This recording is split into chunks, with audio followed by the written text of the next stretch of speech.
while picking up my child. At school, a man came up to me and said, "Can I taste your pancakes?" "Watch it, buddy." I gripped my purse tighter, ready to swing at his head if needed. The guy raised his hands, backing away. His wedding ring caught the afternoon sun as he moved. "Geez, sorry. I just like your pancakes, lady." I lifted my purse threateningly, and he practically ran back to his minivan. What kind of creep talks about a woman's body at an elementary school pickup? I watched him fumble with his keys before driving off. My hands were still shaking from the adrenaline as I walked toward the main entrance. The school office smelled like copy paper, and that industrial cleaner they used on everything. Kids' artwork covered every wall with construction paper butterflies and handprint flowers. I grabbed the sign-out clipboard and started writing Alan's name in my messy handwriting. While I was filling out the early dismissal form, the security guard walked by and did a double take. He was an older guy who usually just nodded politely when I came in. Today he stopped and actually licked his lips. Damn, you got some fine pancakes. They're just like my ex-wife's." My pen stopped moving, the ink blob spreading across the paper as I tried to process what was happening. This was getting ridiculous. 2 different men commenting on my body within 5 minutes. I could feel my face getting hot as other parents in the office pretended not to notice. A mom signing in her sick kid gave me a sympathetic look. I turned to the secretary behind the desk, trying to make light of it. Mrs. Bowman had been working here since Alan started kindergarten and always remembered every kid's birthday. "Geez, it seems like everyone loves talking about my butt today." I forced a laugh, hoping to break the awkward tension. The secretary looked at me confused. She adjusted her glasses and tilted her head. "Honey, nobody's talking about your pancakes. They're talking about your food." "How? What food?" Now I was the confused one. The phone rang before she could explain. She held up a finger, asking me to wait while she transferred someone to the nurse's office. I stood there replaying the conversations in my head. The man in the parking lot. The security guard. Both had said pancakes, but their tone was completely different than what I'd assumed. Before she could answer, Principal Barry walked through the office. He was usually all business in his pressed suits, but when he saw me, his face lit up like a kid at Christmas. "You must be Alan's mom. You should come over sometime and show me how you flip those pancakes." He patted his stomach and walked away, humming some song I didn't recognize. The secretary was trying not to laugh at my expression. Her shoulders shook as she covered her mouth with her hand. Something weird was definitely happening, but it wasn't what I'd thought. "Mrs. Bowman, what is going on?" I asked, but she just shook her head, still fighting giggles. I signed the form with shaky hands and went to wait for Alan outside his classroom. The hallway was covered in student work about the solar system. Paper plate planets hung from the ceiling, and I had to duck around Jupiter to get to room 203. Through the door's window, I could see Alan at his desk in the back row. He was smaller than the other boys his age and still wore his dinosaur backpack, even though some kids said it was babyish. His teacher saw me and sent him out with a wave. When he came out with his backpack, I immediately asked him what was going on. "Why does everyone seem to know about the pancakes I make you for breakfast?" Alan looked down at his shoes and mumbled something I couldn't hear. His Superman sneakers had a hole starting near the toe. I made a mental note to buy new ones this weekend. I knelt down to his level, noticing he'd been crying. His eyes were red and puffy. "What did you say, honey?" I asked him to repeat it. His bottom lip trembled as fresh tears started forming. "I'm sorry, I didn't want to tell you. It's because they don't let me eat my breakfast anymore. They keep stealing my food as payback for something you did to Dad." My heart dropped. T. Allen's dad was my ex-husband, who also happened to be a 4th-grade teacher at this school. We'd had a messy divorce last year after I caught him giving backshots to the music teacher in the key of a minor. I'd made sure everyone knew exactly why we split up, including showing up to a PTA meeting with printed screenshots of their texts. Looking back, maybe that wasn't my finest moment, but I'd been so angry. "I've had enough of this. Who's stealing your food?" Alan's fingers twisted around the straps of his dinosaur backpack as he looked down at the floor tiles. "It's mostly the bigger kids from Dad's class who take it." His voice was barely above a whisper. My stomach felt like someone had punched me. The 4th graders from my ex-husband's class were doing this because of what I'd done at that PTA meeting. I dropped to my knees right there in the hallway and put my hands on Alan's small shoulders. "Listen to me. We're going to fix this together, okay? Nobody should be taking your breakfast." He nodded, but his eyes stayed on the floor, and I could tell he didn't really believe things would get better. The walk to the car felt longer than usual, with Alan dragging his feet behind me. Other parents were picking up their kids, and I wondered how many of them knew what was happening. Back home, I made Alan's favorite spaghetti with extra meatballs while he did his homework at the kitchen table. I kept my voice casual as I stirred the sauce. "So, when exactly do they take your pancakes?" Alan didn't look up from his math worksheet. "Usually in the morning when we put our lunch boxes in the cubbies. Sometimes they wait until snack time." I gripped the wooden spoon tighter but kept stirring. After dinner, I helped Alan with his bath and got him into his dinosaur pajamas. Once he was watching cartoons on the couch, I pulled out my phone and typed a message to my ex. "Do you know what's happening to Alan at the school?" I stared at the screen for 5 minutes before hitting send. He didn't respond for 3 hours, and when he finally did, it was just 4 words that made my blood boil. "Kids will be kids." I wanted to screenshot that text and post it everywhere, just like I'd done with his cheating messages last year. My fingers hovered over the share button, but I forced myself to close the phone instead. Alan didn't need me making things worse with another public war. The next morning, I walked Alan all the way to his classroom instead of dropping him at the main entrance like usual. Sure enough, when we got to the 4th grade hallway, a group of boys started whispering and laughing. One of them pointed at Alan's lunchbox and made eating sounds. I squeezed Alan's hand and kept walking, but memorized their faces. His teacher, Mrs. Peterson, was arranging papers at her desk when we walked in. "Can I talk to you for a second?" I asked while Alan put his backpack in his cubby. She looked uncomfortable, like she already knew what this was about. "Would it be possible to keep Alan's breakfast in your desk drawer for now? Just until we sort this situation out?" She nodded quickly and opened the bottom drawer. "Of course, whatever helps." Her voice was stiff, and I could tell she remembered last year's PTA meeting where I'd shown those screenshots on the projector. Alan handed me his lunchbox, and I put his pancake container in the drawer while the other kids started filing in. That afternoon, while Alan was at art class, I called the school office from my car. The phone rang 4 times before Mrs. Bowman picked up. I need to schedule a meeting with the school counselor about Alan. She put me on hold for a minute, then came back. Kara Reese has an opening tomorrow at 10 if that works. I grabbed it immediately, even though it meant calling in late to work. That evening after Alan went to bed, I sat at the kitchen table with a yellow legal pad and started writing everything down. The date we got divorced. The PTA meeting where I'd exposed the affair. The first time Alan mentioned being hungry at the school. Every incident I could remember. My handwriting got messier as my anger built up, but I needed this documentation. The pen pressed harder into the paper with each line. Around 11, I went to check on Alan before going to bed myself. His door was cracked and I could hear him talking quietly to himself. I peeked in and saw him standing in front of his mirror holding his dinosaur toy. Please don't take my food. My mom made it for me. Please. He was practicing what to say if the kids came for his breakfast again. My chest felt tight watching my 7-year-old rehearse how to defend himself from bullies. This was all because I'd wanted everyone to know what kind of man his father was. Because I'd stood up at that meeting and shown those texts on the big screen while parents gasped and whispered. Because I'd been so angry I hadn't thought about how it might affect Alan. I backed away from his door without letting him know I was there. Tomorrow I'd meet with Kara and figure out how to protect him without starting another public fight. The next morning, I woke up early and grabbed a black Sharpie from the kitchen drawer. I pulled out one of Alan's clear plastic containers and wrote his name across the lid in huge block letters that covered the whole surface. Then I wrote it again on all 4 sides, and even on the bottom. If someone took this now, they couldn't claim it was an accident, or that they didn't know whose it was. Alan watched me from the breakfast table as I made his pancakes extra fluffy with butter melting on top. He seemed nervous about the whole thing, but I promised him we'd fix this. I drove him to the school and walked him all the way to his classroom again. The teacher took the container and locked it in her desk drawer while the other kids watched. At 10 o'clock, I was sitting in Kara Reese's office, which smelled like vanilla candles, and had motivational posters covering every wall. The security guard actually licked his lips while looking at her. That detail feels oddly specific, and I'm curious why nobody in that office seemed disturbed by such inappropriate behavior, especially in an elementary school setting where you'd expect stricter professional standards. She was younger than I expected, with curly red hair pulled back in a messy bun. I explained everything that had been happening while she took notes on a yellow legal pad. She asked about Alan's grades and if he'd been acting different at home. I told her about finding him practicing what to say to the bullies in his mirror. Her face got serious and she suggested bringing Alan in to talk in a safe space where he could share his side. She pulled up her calendar on the computer and scheduled him for that afternoon during art class, so he wouldn't miss math or reading. While Alan was in his session, I sat in my car taking pictures of his breakfast containers for the next 3 days. Each photo showed the date written on a sticky note next to the container with his name clearly visible from every angle. I uploaded them to a folder on my phone labeled Evidence. When I picked Alan up after his session with Kara, she pulled me aside. She told me Alan had opened up about feeling scared every morning and how he'd been trying to hide his breakfast in different places like behind books or under his jacket. He'd even tried eating it in the bathroom once, but a teacher told him that wasn't allowed. Kara suggested a trial where Alan could eat breakfast in her office before class started each day. This would take away the chance for anyone to steal it while we worked on the bigger problem. I thought it was a good idea, and Alan seemed relieved when she explained it to him.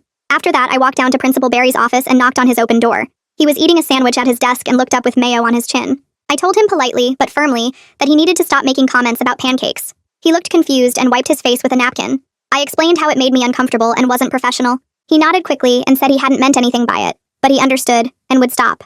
Then he surprised me by suggesting I file a formal complaint with the district about the bullying situation. He opened his desk drawer and pulled out a business card for someone named Cedric Harrington, who handled these kinds of issues. Principal Barry explained the whole process would take a few weeks, but it would create an official record. He even offered to write a statement about what he'd observed. I thanked him and took the card. On my way to the parking lot, my ex-husband was waiting by my car. He had his arms crossed, and that look on his face I remembered from our worst fights. He started in about me making waves again and causing problems at his workplace. I cut him off and told him our son was bullied and going hungry because he couldn't keep it in his pants with the music teacher. For once, he actually looked ashamed instead of defensive. He stared at his shoes and mumbled something about not knowing it had gotten that bad. I told him he needed to talk to his 4th grade students about leaving Alan alone. He nodded and walked away without arguing, which was a first. That evening, while I was making dinner, my phone rang. The caller ID showed a number I didn't recognize, but I answered anyway. It was Monica Bennett, who I knew from PTA meetings but had never really talked to much. She said she'd heard what was happening to Alan and wanted to meet for coffee to discuss something important.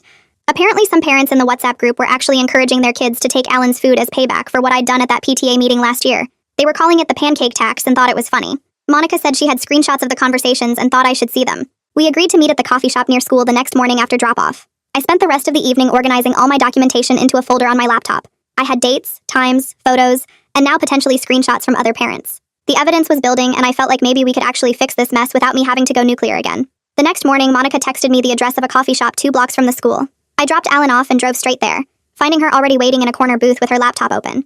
She turned the screen toward me, and my stomach twisted as I read message after message from the parent WhatsApp group. One mom wrote about how her kid was doing their part to deliver pancake justice every morning. Another parent posted laughing emojis and said it was about time someone taught me a lesson. A third mom actually wrote that stealing Alan's breakfast was fair payback for humiliating my ex at the PTA meeting. My hands shook as I scrolled through weeks of these messages while Monica ordered us both coffee. She told me she'd been taking screenshots for days after hearing what was happening to Alan.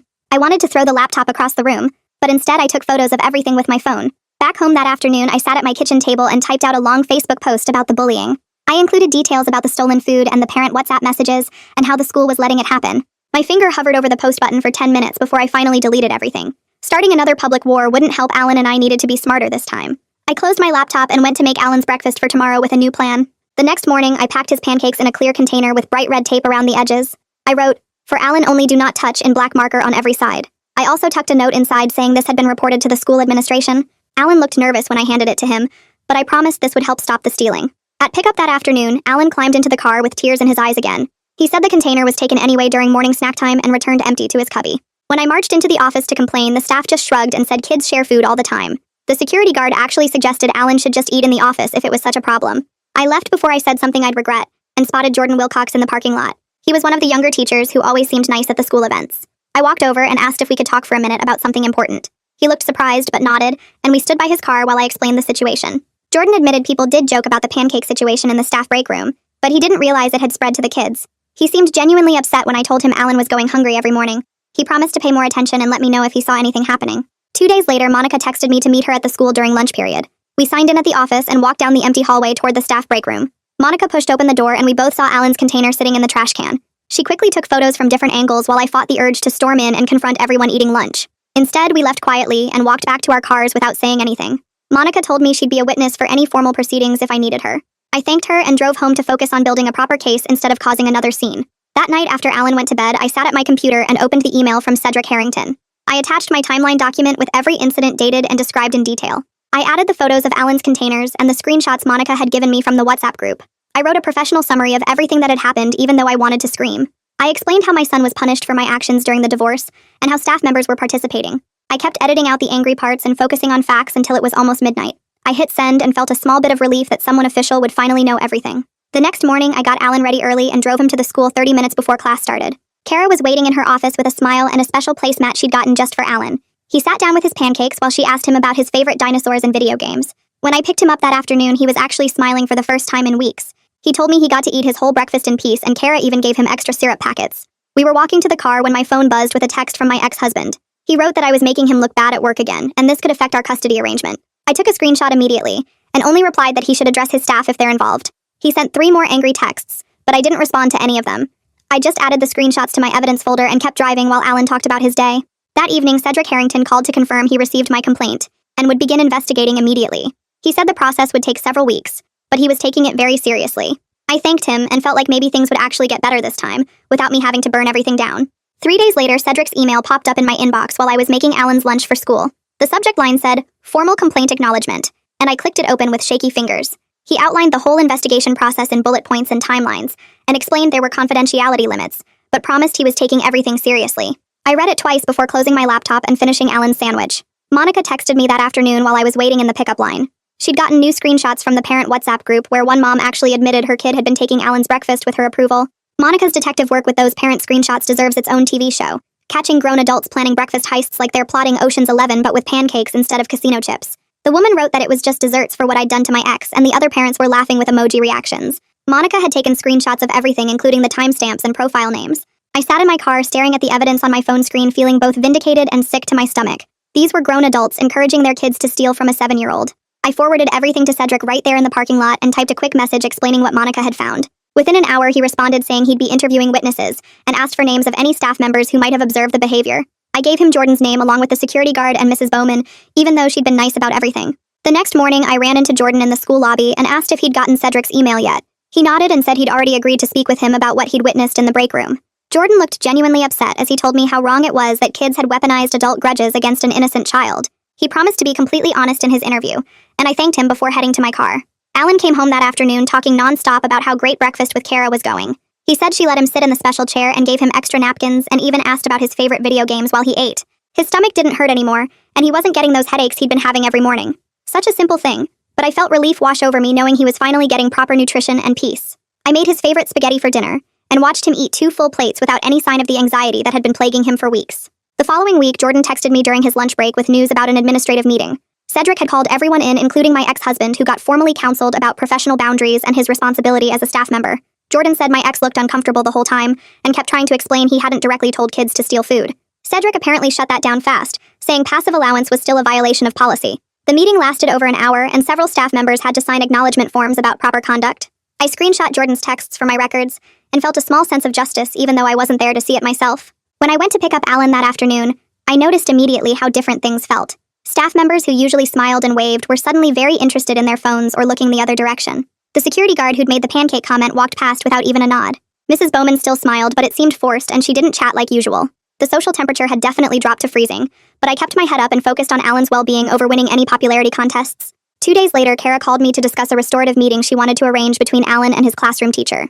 She explained it would help Alan feel safer in class and give the teacher a chance to understand the impact of what had been happening. Alan was nervous about it, but Kara promised she'd be there the whole time to support him. The meeting happened the next morning before school started. Alan's teacher listened as he explained in his small voice how scared he'd been and how hungry he felt when kids took his food. The teacher's face got red and she apologized directly to Alan for not noticing what was happening. She promised to watch the lunch area more carefully and said she'd make sure his breakfast stayed safe if he ever brought it to class again. Alan seemed lighter after that meeting and even gave his teacher a small smile when she handed him a hall pass later that day. That evening, Monica forwarded me an email from Principal Barry to all staff about food handling and student property. He explicitly prohibited any retaliation against students for parent conflicts and stated that any staff member aware of such behavior who didn't report it would face disciplinary action. Monica had added a thumbs-up emoji to her forward, and I saved the email in my evidence folder feeling like real change was finally happening. The next morning, my phone buzzed with angry texts from my ex while I was grocery shopping. He wrote that he'd been written up over something he didn't even directly do, and this was affecting his career. 3 more texts came through calling me vindictive and threatening to revisit our custody arrangement if I didn't drop the complaint. I stood in the cereal aisle taking screenshots of each message and adding them to my documentation folder. I typed out several angry responses, but deleted each one knowing anything I said could be used against me later. Instead, I put my phone away and finished shopping, while thinking about how much better Alan had been doing lately.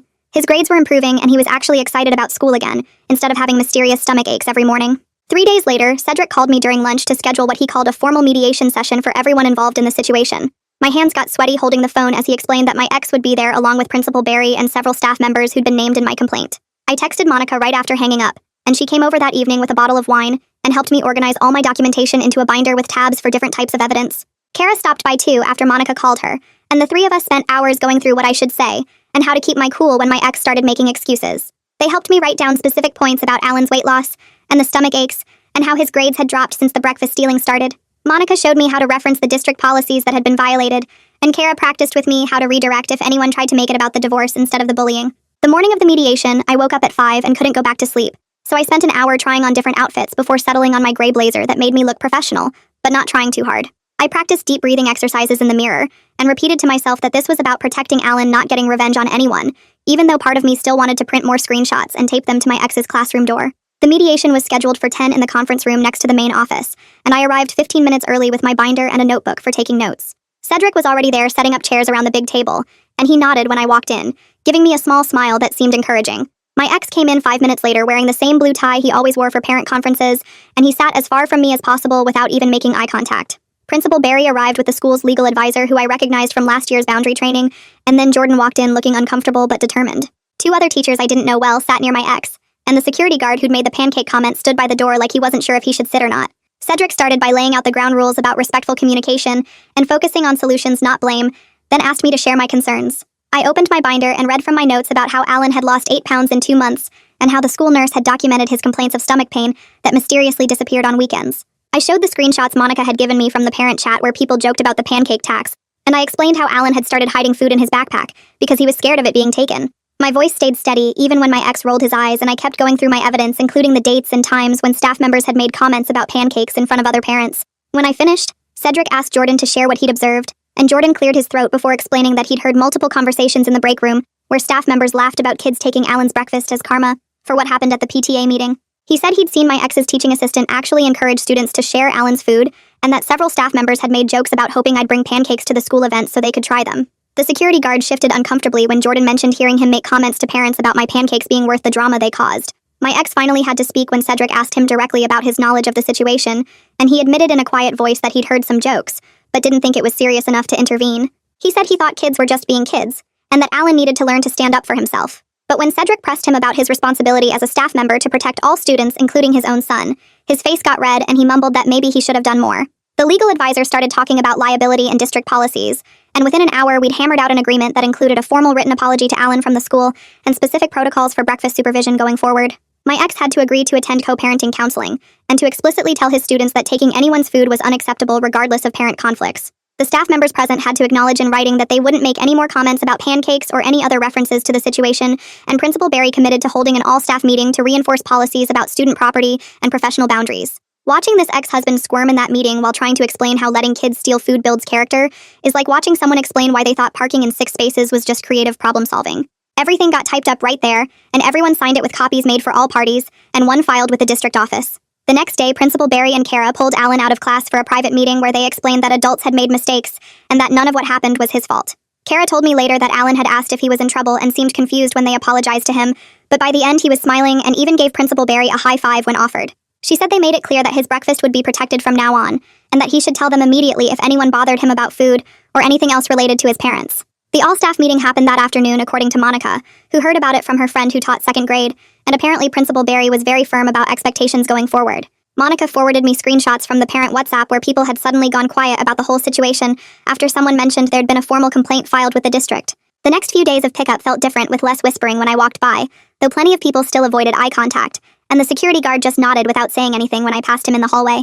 3 days after the mediation, my phone dinged with an email from my ex asking if I had any recommendations for co-parenting counselors in the area, which shocked me since he'd never admitted needing help with anything in the 12 years I'd known him. I sent him 2 names without any extra commentary, even though I wanted to write that it was about time he took some responsibility. 2 weeks after the mediation, Kara called to check in and said Alan seemed like a different kid with more confidence in class, and no more nurse visits for stomach aches. His teacher had emailed her noting that he was raising his hand more, and had even volunteered to read aloud, which he hadn't done all year. The following Thursday was the PTA meeting, and my stomach was in knots walking into the cafeteria. The smell of floor wax and leftover lunch food hit me as I scanned for an empty seat. Several parents turned to look, then quickly turned away pretending to study their phones. A group near the stage actually shifted their chairs to close the gap when I walked past. Monica waved from the middle row and patted the chair next to her that she'd saved with her purse. 2 other moms nodded at me as I sat down, and one even smiled a little. The meeting dragged on about fundraising and field trips, but I noticed fewer whispers when I raised my hand to vote on the spring carnival date. Monica walked me to my car afterward and said people were starting to move on from the drama.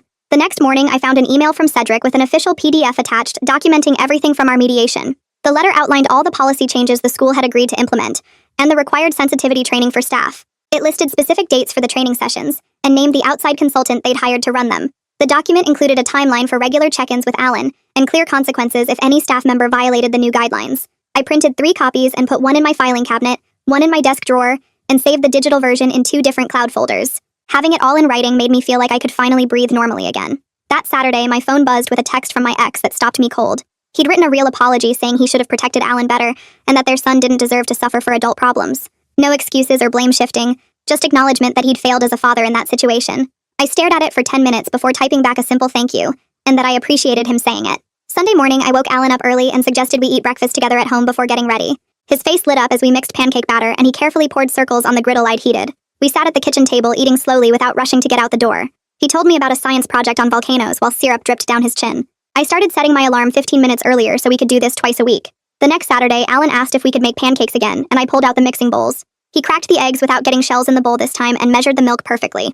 As he flipped a pancake that turned out shaped like a dinosaur, he started giggling about how everyone at the school went crazy over pancakes. We both laughed until our sides hurt, remembering the confusion in the office that first day. He said maybe we should open a pancake restaurant and charge the school double. 3 weeks passed with our new routine settling into place. At Tuesday pickup, a mom I'd never talked to before walked over hesitantly. She said her daughter came home raving about Alan's breakfast and wondered if I'd share my recipe. I wrote it down on the back of a permission slip without feeling defensive or angry.